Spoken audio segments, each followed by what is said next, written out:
Bom dia, Carlos. Bom dia a todos e muito obrigado pela participação de vocês em mais um seminário que a gente realiza aqui pela Meter. Como o Carlos mencionou, hoje o tema vai ser a técnica de capacitância no monitoramento de umidade do solo. A intenção desse seminário é mostrar uma das várias tecnologias disponíveis no mercado que servem para monitoramento de água no solo. Então, a gente vai falar um pouquinho dessa técnica da capacitância e, principalmente, entender como ela funciona para saber em que tipo de situação que eu posso utilizar um sensor de capacitância para a umidade do solo.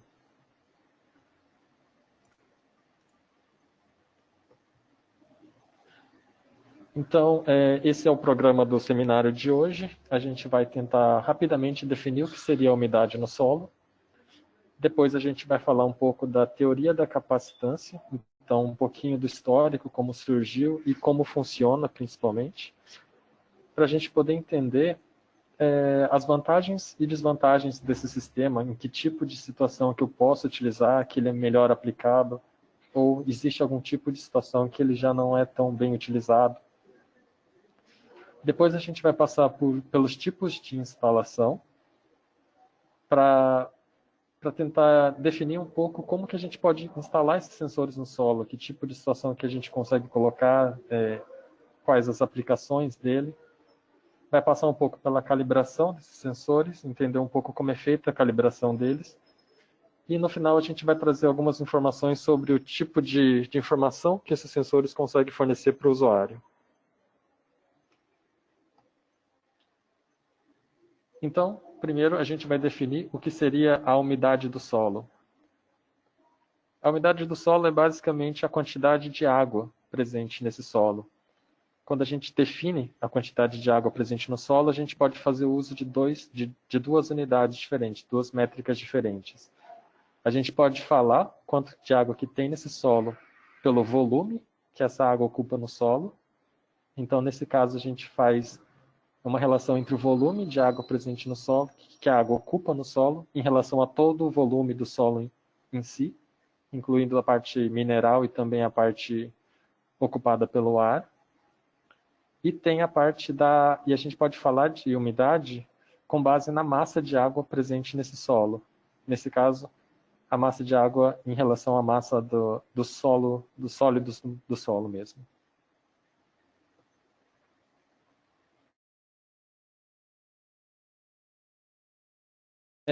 Quando a gente fala em umidade em base de massa, a gente está fazendo uma relação entre a massa de água presente naquele solo pela massa de sólidos secos desse mesmo solo.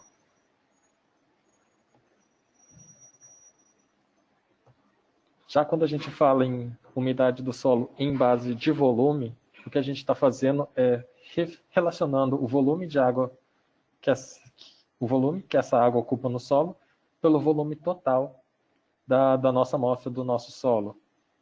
Então aqui só para ter um exemplo, a gente colocou um solo que teria indicado 35% de umidade volumétrica nesse solo. Isso significa que 35% do volume daquele solo estava ocupado naquele momento por água e o restante, 65%, estava dividido entre os outros componentes do solo, como a parte mineral e a parte ocupada pelo ar também.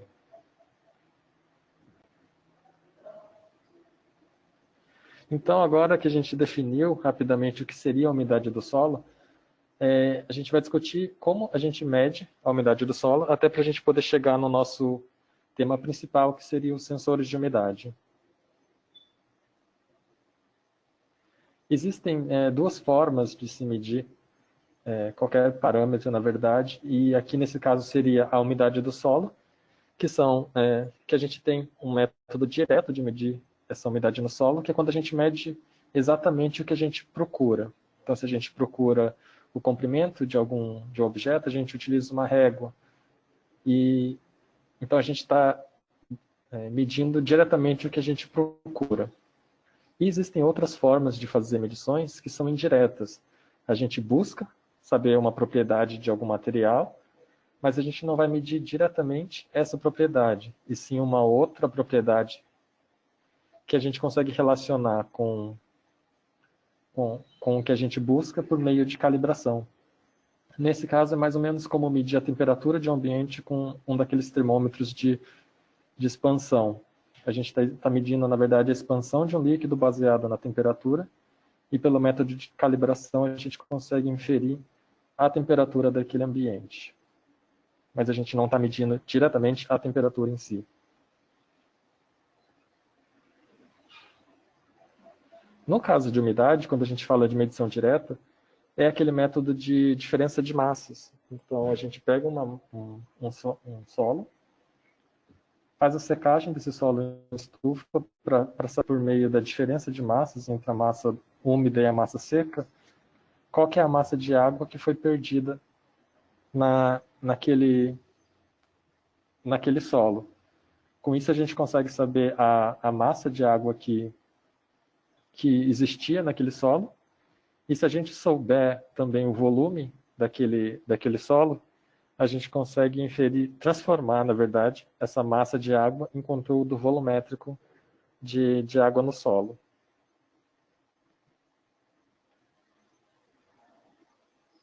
Mas o nosso interesse hoje não é na medição direta, apesar de que a medição direta ela serve de base de calibração para os métodos indiretos que a gente vai mencionar. Isso porque o sensor de capacitância ele é um método indireto, assim como todos os outros sensores que estão presentes nessa tela. Aqui a gente traz apenas para ilustração algumas das diferentes tecnologias que existem para sensores de umidade de campo. A gente fez um outro seminário onde a gente passa por cada um deles mais detalhadamente. Aqui é só para ilustração mesmo, para mostrar que existem outras tecnologias presentes no mercado. Tem tecnologia que utiliza propriedades térmicas do solo para inferir a umidade. Tem equipamentos que usam são as sondas de nêutrons, que utilizam fontes radioativas para medir a umidade no solo. Tem alguns sensores, esses são os de capacitância que a gente vai comentar hoje. E também tem outros formatos, então existem sensores de capacitância pontuais, existem aqueles que são mais de perfil do solo também, que a gente desce em um tubo de acesso para fazer a medição do perfil do solo. Mas hoje o nosso foco é realmente a teoria da capacitância, que é uma dessas tecnologias. Então, de todas as existentes no mercado hoje, a gente vai tratar de uma delas, para saber um pouco mais como funciona e em que tipo de situação que eu posso utilizá-lo.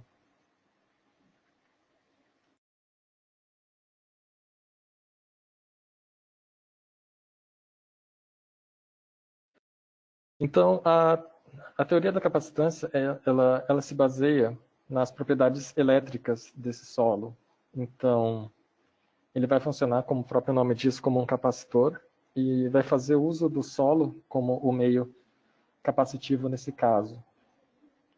Então, o que a gente tem na prática é que existe uma quantidade de água no solo que vai ser sentida pelo sensor, e esse sensor vai obter um valor de permissividade elétrica, que a gente vai mencionar daqui a pouco o que seria. Com base nesse valor e por meio de calibração, a gente vai criar, então, uma tabela relacionando cada valor de permissividade com cada valor de umidade, para poder conseguir, então, no final, só realmente saber o valor de umidade do solo.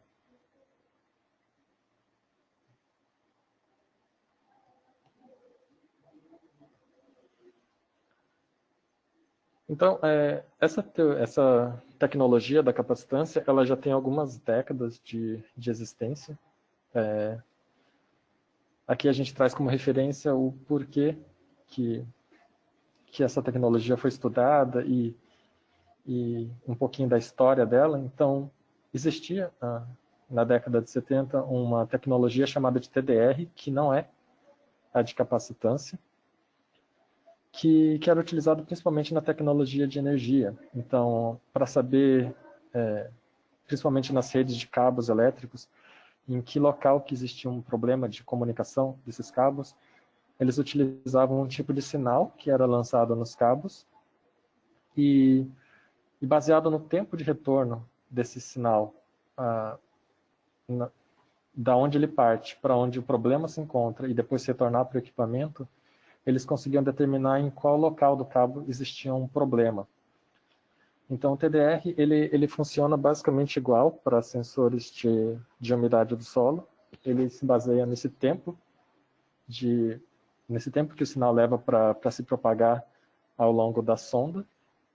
Só que, apesar de ser um equipamento muito bom, eles tinham um grau de complexidade um pouco maior. Então, exigiam um equipamento um pouco mais caro para fazer a interpretação desse sinal, e também consumia uma maior quantidade de energia para fazer esses testes.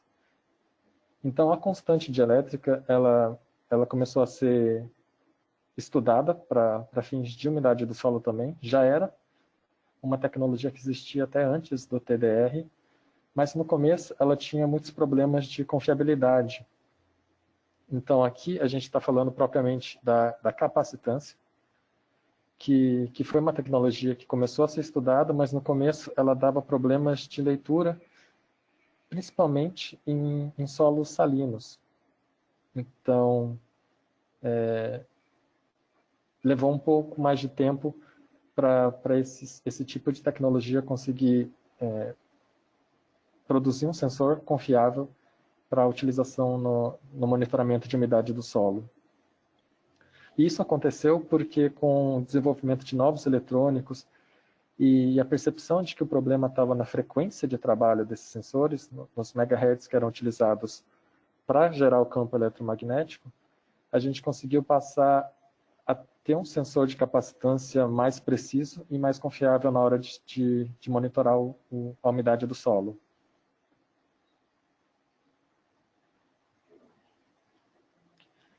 Então, permissividade dielétrica, que é essa qualidade do material que o sensor ele vai tá lendo, tem relação com a capacidade que esse material tem de reter cargas elétricas.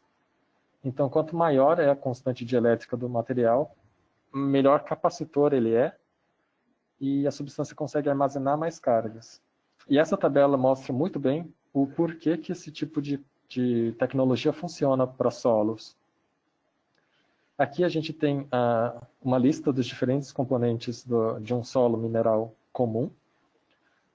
Então, nele a gente sempre encontra solos, a parte mineral do solo, matéria orgânica, espaços preenchidos por ar e a água que a gente procura. E a grande sacada dessa tecnologia foi perceber que a maioria, todos os outros componentes do solo mineral comum, eles têm uma permissividade dielétrica muito baixa. Então, aqui numa escala de 1 a 80, a maioria dos componentes ficam próximos do limite inferior. E a água, que é o que a gente busca, ela tem uma constante dielétrica muito maior, no outro oposto da escala, de 80. E esse é um dos fatores que permite que a gente utilize a permissividade dielétrica no monitoramento de umidade, para determinar quanto de água que tem no solo. Essa diferença de constante dielétrica dos materiais.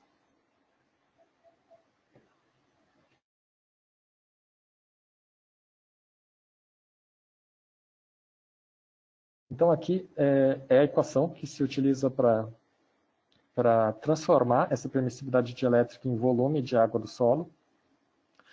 Isso porque o solo ele vai medir a permissividade, o sensor ele vai medir a permissividade dielétrica total do meio. Ele não vai fazer separação em constante dielétrica da água, constante dielétrica da parte mineral. Ele vai te dar um valor médio. E esse valor médio no solo, considerando a contribuição de cada uma dos seus componentes, não vai chegar a 80, porque seria o valor da água pura, mas ficaria em torno de 3 a 40, dependendo do nível de umidade presente nesse solo. Isso porque na permissividade total do solo é levado em consideração a permissividade de cada um dos componentes separados, então do ar, da água, da matéria orgânica, e também o volume ocupado por cada um desses componentes. E a gente percebe aqui que se a gente tem a permissividade de todos os materiais e o volume deles, a gente consegue isolar o volume de água, que é o que a gente busca no final de todo esse processo, saber o volume de água presente naquele solo.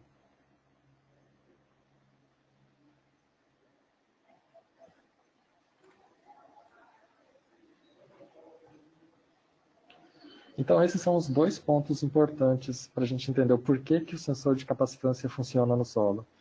Porque existe essa diferença de constante de elétrica dos materiais presentes no solo, sendo que a água é o que se destaca no limite superior. E também a água é o componente que mais varia em quantidade em pequenos espaços de tempo. Quando a gente considera algumas horas, alguns dias, é a água o componente que mais varia dentro desses pequenos espaços de tempo. A composição de matéria orgânica, de matéria mineral, leva muito mais tempo do que isso para variar, se não houver nenhum tipo de trabalho nesse solo.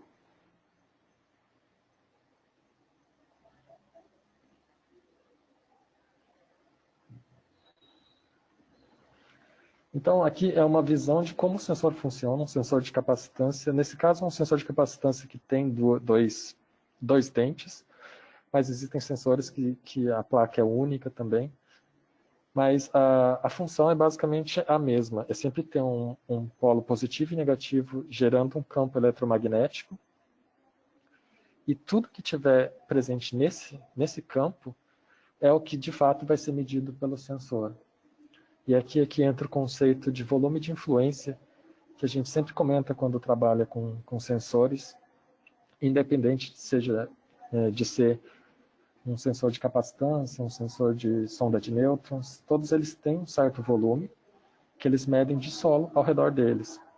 E isso é importante para a gente saber o tipo de informação que a gente está tendo daquele sensor, se é uma informação um pouco mais pontual, se é um sensor que consegue fazer uma medição de um volume maior de solo.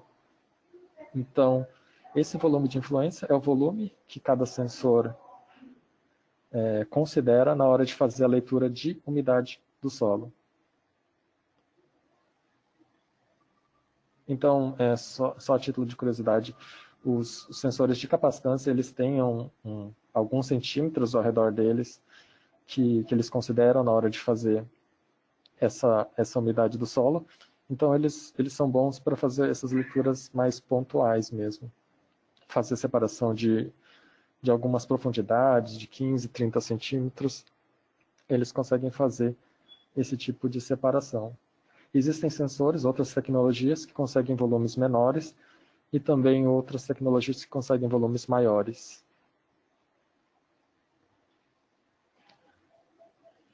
E no fim, depois desse sensor ele gerar esse campo eletromagnético, ele vai carregar o nosso capacitor, que seria o material do solo que está ali em volta do sensor. E essa carga vai ser convertida em um sinal de saída. Então, no final, ele vai devolver para o nosso equipamento leitor um sinal de saída, que pode ser em voltagem, que pode ser em corrente, ou até em sinal digital. E com base nesse sinal, a gente vai trabalhar para transformar em volume de água. Então, esse sinal normalmente é um sinal elétrico, um sinal digital, que vai retornar e a gente precisa trabalhar ele para transformar em umidade do solo.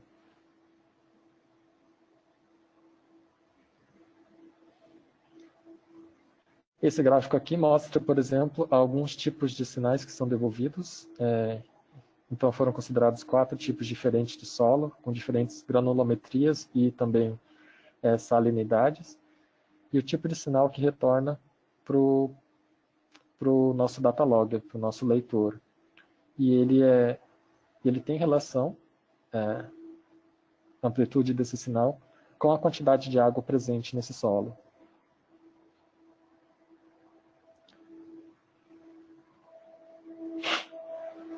Aqui é só uma curiosidade, que a gente vem falando de capacitância para medir a umidade do solo e tal, mas existem algumas alternativas também de uso da mesma tecnologia para medir outras propriedades. Aqui, nesse caso, é um sensor de capacitância sim. Então, ele funciona da mesma forma, ele gera um campo eletromagnético que vai medir a umidade do nosso material. Só que a diferença aqui foi na forma de usar essa informação.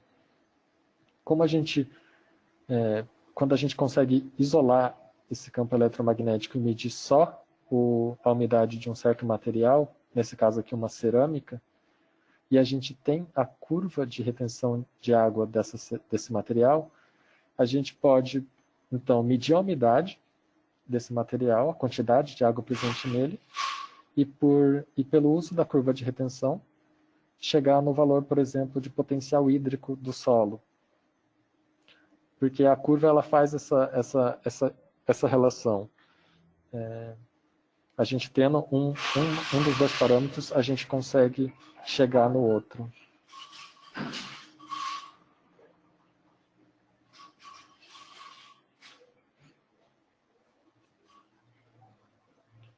E também, atualmente, os sensores capacitivos, eles também conseguem implementar outros tipos de leituras.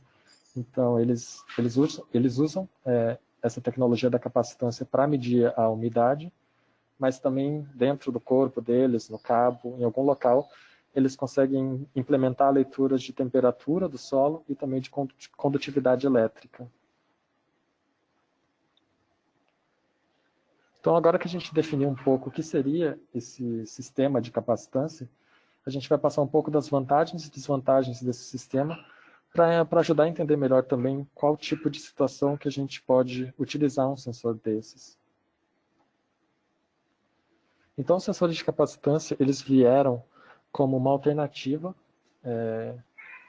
A intenção deles era diminuir o custo com sensores para poder aumentar a quantidade de sensores instalados no campo e a gente ter maior número de informação ou cobrir uma maior área com mais detalhes sobre a umidade, uma vez que a umidade é um parâmetro muito relativo, existe uma variação muito grande, pode existir, na verdade, uma variação grande em pequenos espaços,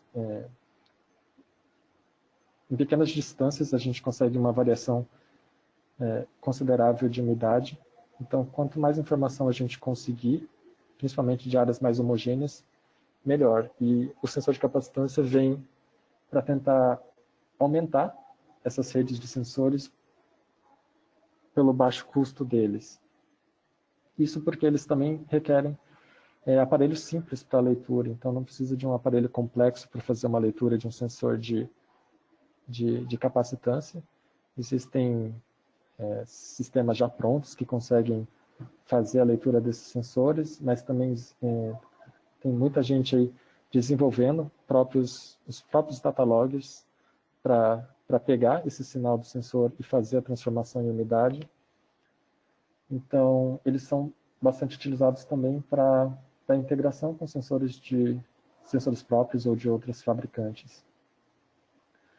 E também eles normalmente consomem pouca energia. Isso aumenta também a vida útil das baterias no campo. Algumas desvantagens, até pela própria metodologia que ele utiliza. Eles podem ser sensíveis a solos muito salinos. Então, apesar de com a evolução dos componentes, a gente conseguir superar esse problema na maior parte dos solos, se o solo ele for muito salino, ainda requer algum tipo de calibração específica, ou pode até inviabilizar a utilização desse sensor. E por ele precisar medir essa permissividade dielétrica do material, é fundamental que ele tenha um bom contato com o material que está sendo lido, com o solo, no caso. Então, a presença de bolsões de ar, que podem resultar de erosão ou de falha na instalação, podem acabar interferindo negativamente na leitura do sensor.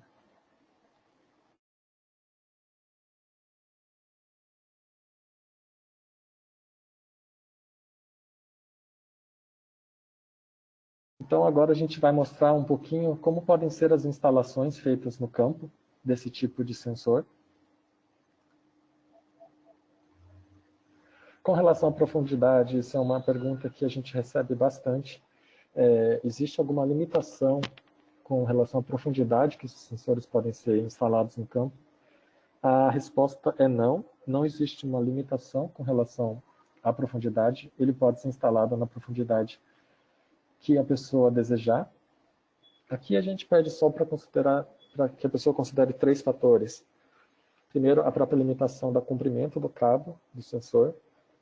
Isso porque o sensor ele precisa ficar enterrado na determinada profundidade e esse cabo ele precisa chegar até o datalog, o sistema de aquisição de dados.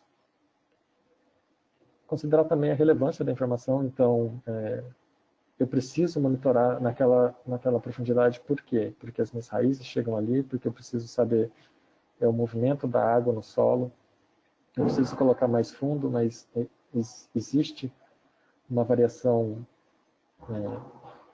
determinante de umidade naquela determinada profundidade, então considerar também a importância desse dado para o seu estudo e também a praticidade da instalação, lembrando que quanto mais fundo o sensor ele for instalado, acaba dificultando na parte prática mesmo de chegar no campo e instalar esse sensor no solo.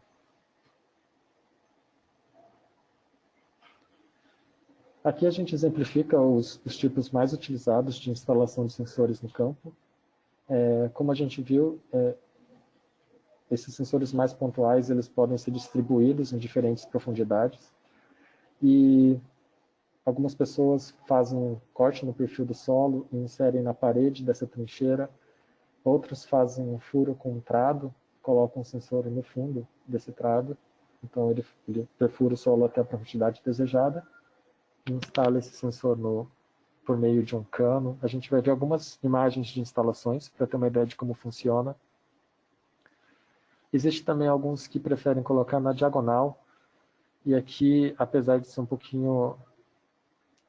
de dificultar um pouco mais na instalação, pelo menos a ideia é não mexer no solo que está logo em cima do sensor e não alterar as condições hidrológicas do solo que está logo acima do sensor.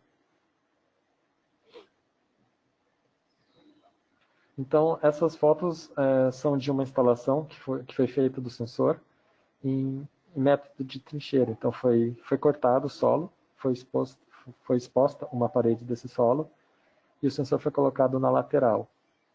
Então, aqui a profundidade era bem pequena, só para demonstração mesmo. Foi feito esse corte com uma pá, o sensor foi colocado na lateral da parede, na profundidade desejada. A pessoa tirou uma amostra desse solo, mas aqui é mais para análises futuras, para ter uma ideia da densidade desse solo na profundidade que foi instalado o sensor. E depois que o sensor foi instalado e testado, a gente coloca de volta o solo no buraco, compactando para tentar mimetizar ao máximo a densidade que era original desse solo. Essas fotos já são de uma instalação com o uso de um trado. Então, a pessoa faz o buraco com o trado até chegar na profundidade desejada. Normalmente, ela marca no cabo do trado mesmo a profundidade que ela quer chegar com o sensor. E depois, com o uso de um cano de PVC, de metal, ela colocou o sensor na ponta e inseriu no fundo do buraco do trado. Depois, ela colocou uma pressão aqui só para o sensor de fato entrar no solo e retirou o cano para deixar só o sensor e o cabo instalados no campo. Depois que o sensor já está no fundo do buraco, ela só repreencheu de volta com o solo retirado, também de novo cuidando para compactar um pouco, para não deixar esse solo muito solto, tentar ao máximo retornar à densidade original, para que não haja nenhum tipo de fluxo preferencial nesse caso. Trados maiores podem ser utilizados também. Eles têm um diâmetro maior para a instalação. Então, aqui é uma combinação dos dois, digamos assim. É um trado que faz um furo mais largo, para que a gente consiga colocar o sensor na parede desse furo e não no fundo desse furo. Então, o buraco mais largo ele permite a entrada com algum tipo de ferramenta mecânica que vai inserir o sensor na parede do solo e não no fundo desse buraco. Então aqui é uma ferramenta que ele consegue empurrar o sensor para a parede e depois retornar para cima para poder continuar com a instalação. E essa é uma foto da ferramenta que foi utilizada na imagem anterior. Então a pessoa coloca o sensor na ponta, gira a maçaneta e o sensor é inserido na parede.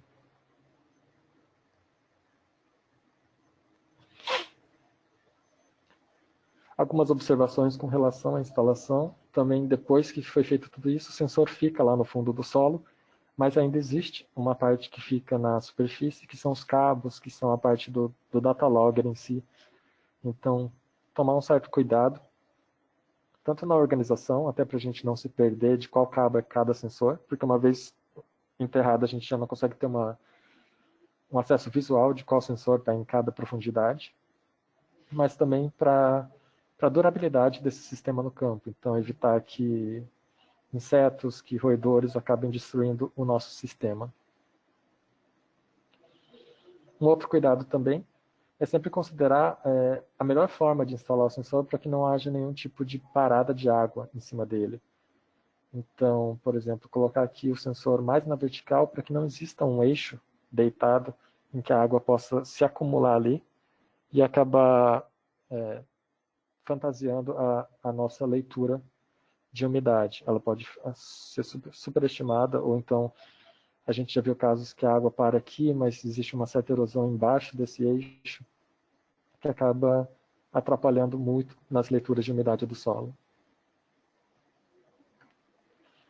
E também o cuidado de, na hora de retirar esse solo do campo, para fazer a instalação, de organizar esse solo na superfície, de maneira que a gente possa devolvê-lo para o buraco na mesma ordem que ele foi retirado. Então, tentar manter... A ideia aqui é sempre manter o solo mais próximo do estado original possível, tanto em densidade quanto em composição. É difícil porque a gente está realmente retirando, deformando esse solo, mas quanto mais a gente puder se aproximar do estado original, melhor. E aqui são alguns instrumentos que fazem uma leitura já pontual, já instantânea desses sensores, e que podem ser muito úteis na instalação, porque a gente já coloca esse sensor no buraco, e antes mesmo de fechar o buraco, de ter todo o trabalho de fechar o buraco, a gente faz uma leitura rápida para ver se o sensor está lendo direitinho, se ele teve um bom contato com o solo. Então, existem alguns equipamentos que já mostram na própria tela a leitura de umidade. Existem alguns agora por Bluetooth que se conectam com o celular por meio de um aplicativo. E esses tipos de leitores, eles auxiliam bastante na instalação, para a gente não perder tempo tendo que desenterrar um sensor que estava mal instalado. Mas também existem pessoas que utilizam esses tipos de leitores para leituras pontuais mesmo. Naquelas em que ele utiliza o mesmo sensor para monitorar diversos pontos, só coloca o sensor naquele ponto, faz a leitura, já tira o sensor e vai para outra área. Existe essa possibilidade também. Existem alguns sensores mais ou menos robustos, dependendo do tipo de material que eles são feitos. Mas, nesse caso, a gente sempre recomenda atentar para o tipo de solo que vai ser utilizado. Se é um solo mais pedregoso, se é um solo mais compactado, existe um risco de dano ao sensor ao ficar retirando e colocando no solo por diversas vezes. Com relação à calibração desses sensores, a maioria dos sensores ele já vem calibrado de fábrica. Essa é uma imagem que exemplifica o tipo de calibração que é feito em um sensor de umidade. Então, eles consideram diferentes tipos de solos e diferentes salinidades para tentar chegar numa calibração que seja aceitável para a maioria dos solos.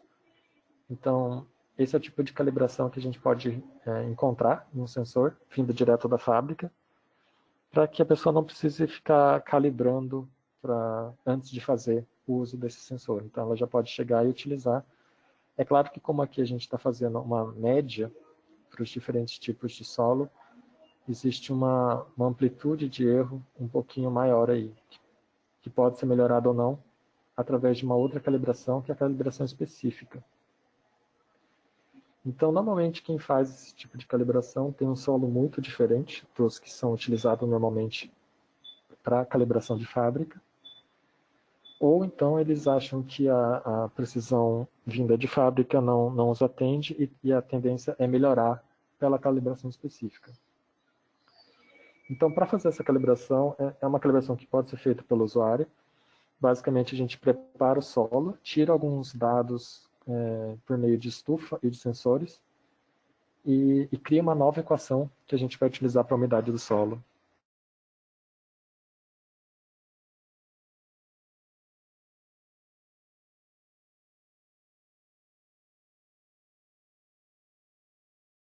Então, aqui a gente traz algumas figuras de como é feita uma calibração. Essa é um dos métodos que a gente consegue utilizar para fazer a calibração. E, basicamente, o intuito aqui é a gente pegar esse solo e tirar várias leituras desse solo em diferentes níveis de umidade, com o sensor que a gente vai utilizar no campo, e daí fazer uma relação entre os sinais de saída que a gente consegue desse sensor nas diferentes umidades desse solo. Então, aqui a gente tira uma grande quantidade de solo do ponto que a gente vai instalar o sensor, não só do ponto, mas também da profundidade que esse sensor vai ser instalado.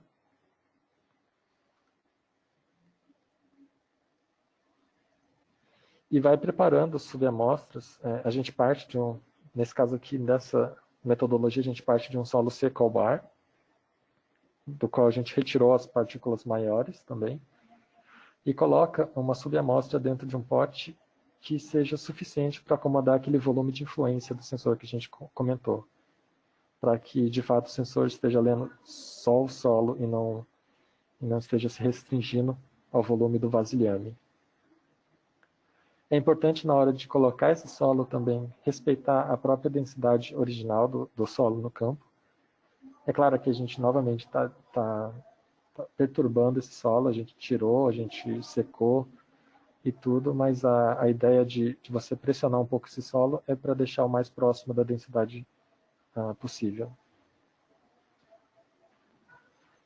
Depois a gente faz uma leitura com o sensor que a gente vai utilizar no campo, de preferência sempre o sensor e o equipamento de leitura que vão ser instalados no campo, porque algumas variações, pequenas variações de um aparelho para outro podem acontecer. E depois que a gente tem essa primeira leitura do sensor de umidade, a gente tira uma amostra desse vasilhame e seca em estufa para saber, pelo método direto, qual era de fato a umidade desse solo. Então, no final de todo esse processo, a gente vai ter um valor de massa de água perdida desse solo, a quantidade de água pelo método da secagem e uma leitura do sensor. Então, esse vai ser o nosso primeiro ponto da nossa nova curva de calibração. E a ideia depois é gerar novos pontos, mas em diferentes quantidades de água. Então, aqui a gente separa uma nova amostra, faz o mesmo processo, só que adicionando mais ou menos 10% de água para a gente poder criar curvas com diferentes níveis de água do solo. Então, é adicionada essa água, é homogeneizada, de maneira que a umidade seja a mais homogênea possível em todo o vasilhame. Faz de novo a leitura com o sensor, então a gente tem uma nova saída, um novo sinal de saída desse sensor, e de novo a gente seca em estufa para saber a umidade real. E a gente vai fazendo esse processo até que o solo ele fique saturado. Com isso, no final, a gente vai ter diferentes quantidades, diferentes umidades e diferentes sinais de saída do sensor.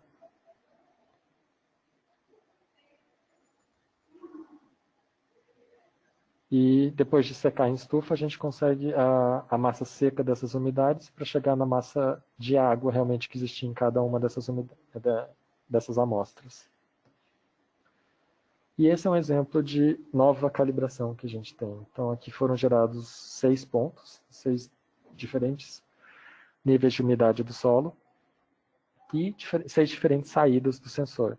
Com isso, a gente gerou uma equação que, a partir de agora, pode ser utilizada para aquele solo. Então, é uma curva específica para aquele solo que foi realizada.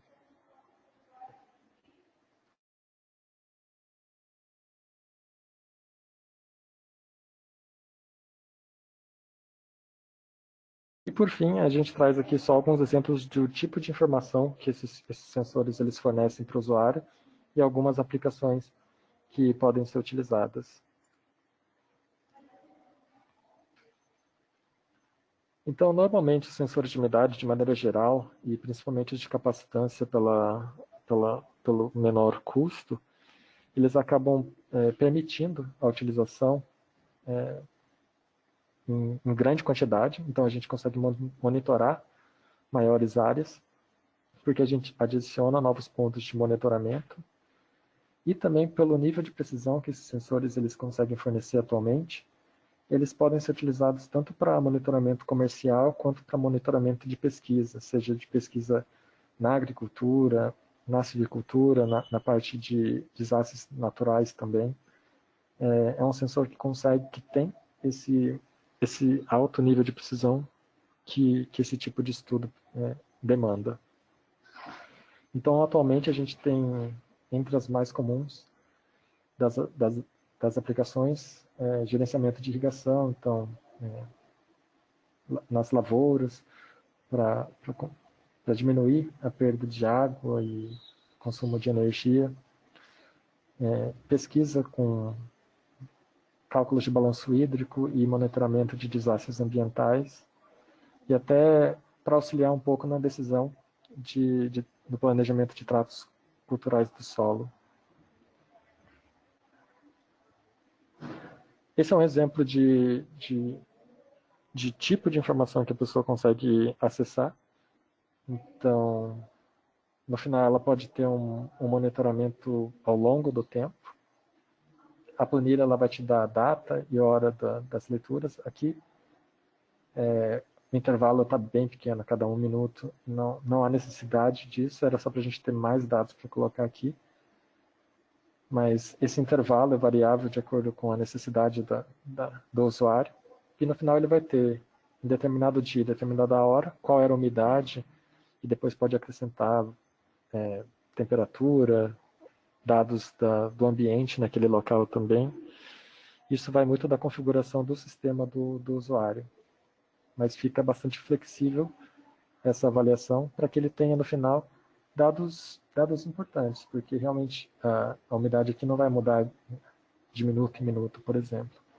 Então, existe uma certa decisão a ser tomada em quantidade de dados, para a gente ter dados suficientes para a nossa aplicação, mas sem perder muito tempo analisando esses dados. Uma outra forma de se colocar, e é muito mais fácil de se utilizar também, é dispor essas informações em formato de gráfico. Então, a gente tem uma visão muito mais simples do comportamento da umidade ao longo do tempo. Então, aqui a gente tem o tempo no eixo Y, no eixo X, e nesse caso aqui, os sensores de umidade são representados pelo verde e o azul, em 2 profundidades diferentes. Então, a gente também consegue ver não só a umidade desse solo em determinada profundidade, mas o comportamento dela em relação a outras profundidades.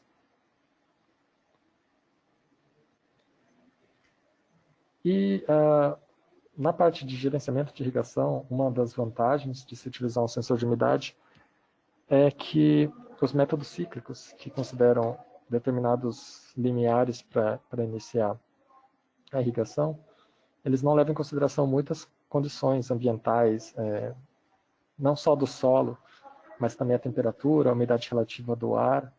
Então, chegou em um determinado ponto da programação, ele vai ligar a irrigação e vai aplicar uma quantidade de água pré-determinada. A ideia do sensor de umidade é tentar deixar essa tomada de decisão um pouco mais inteligente. Então, não só considerar determinados horários eu vou fazer a irrigação, mas ligar a irrigação de fato quando ela é necessária. E também colocar a quantidade de água de acordo com a necessidade daquele solo e daquele ambiente naquele momento. Então, os sensores de umidade, eles dão mais informações para que a gente consiga tomar essas decisões com mais consciência e no final isso acaba resultando em economia de água, de energia e até uma diminuição na perda de nutrientes que poderia acontecer, por exemplo, se eu ficasse irrigando mais do que necessário. Então, em resumo da apresentação de hoje, a gente tratou dos sensores de capacitância, que é uma das tecnologias que existem no mercado. Como a gente mencionou, existem outras também. Todas elas têm vantagens, desvantagens, tem alguns momentos que são mais aconselháveis, tem outros que eles podem não dar o resultado desejado. Mas, de uma maneira geral, todos os sensores de umidade existentes, eles medem a umidade em volume de água no solo. Para saber em massa, a gente utiliza o método direto, que seria por secagem em estufa. Esse sensor que a gente comentou hoje é um sensor que funciona como um capacitor. Então, ele vai utilizar essa capacidade do solo e dos seus componentes de reter cargas elétricas, para daí, por calibração, chegar no valor de umidade. É uma tecnologia precisa, principalmente depois de se chegar num valor ideal de frequência de trabalho, os componentes eletrônicos terem evoluído. Hoje em dia eles conseguem fornecer uma precisão muito boa, inclusive para pesquisa, mas aqui a gente só recomenda se atentar para os aspectos técnicos deles, porque existem sensores de diferentes níveis de frequência de trabalho, então principalmente se atentar com isso, porque quanto menor essa frequência de trabalho, mais problemas com salinidade a gente encontra. E também saber distinguir as tecnologias, porque existem fisicamente, os sensores eles podem ser muito parecidos, mas alguns podem utilizar outras tecnologias que não de capacitância, pode ser de resistência elétrica, por exemplo, que fisicamente é muito parecido, mas que usa uma outra metodologia e tem uma outra precisão. Eles são sensores duráveis e no campo, então foram feitos para monitoramento em campo mesmo. Tem um volume de influência um pouco mais pontual, então eles vão monitorar aquele solo que está ao redor ali do sensor, alguns centímetros próximos deles, e podem fornecer diferentes tipos de saída. Podem ser elétricas, podem ser digitais. Então isso permite uma maior flexibilidade para esse tipo de sensor, para se adequar aos sistemas que já existem, por exemplo. E é uma tecnologia que, hoje em dia, ela é aplicada em diferentes áreas. Então, a gente tem uma grande parcela dela voltada para a irrigação, mas existem outras áreas também que estão fazendo uso dessa informação para os seus estudos. Então é isso, pessoal. Por hoje a gente acabou o nosso tema. Antes de passar para as perguntas e respostas, eu só deixo aqui o nosso convite para quem tiver interesse de seguir alguma de nossas redes sociais. A gente tenta postar semanalmente alguma curiosidade da parte de física ambiental, os nossos próximos seminários, os próximos eventos que a gente participa. Então, fiquem à vontade para seguir alguma delas. Eu disponibilizei aqui todas que a gente possui. O YouTube é um canal bastante legal que a gente coloca não só os seminários atuais, mas a pessoa pode encontrar lá todos os seminários que já foram realizados. E é isso, eu queria agradecer a presença de todo mundo. E agora a gente vai passar para as perguntas e respostas.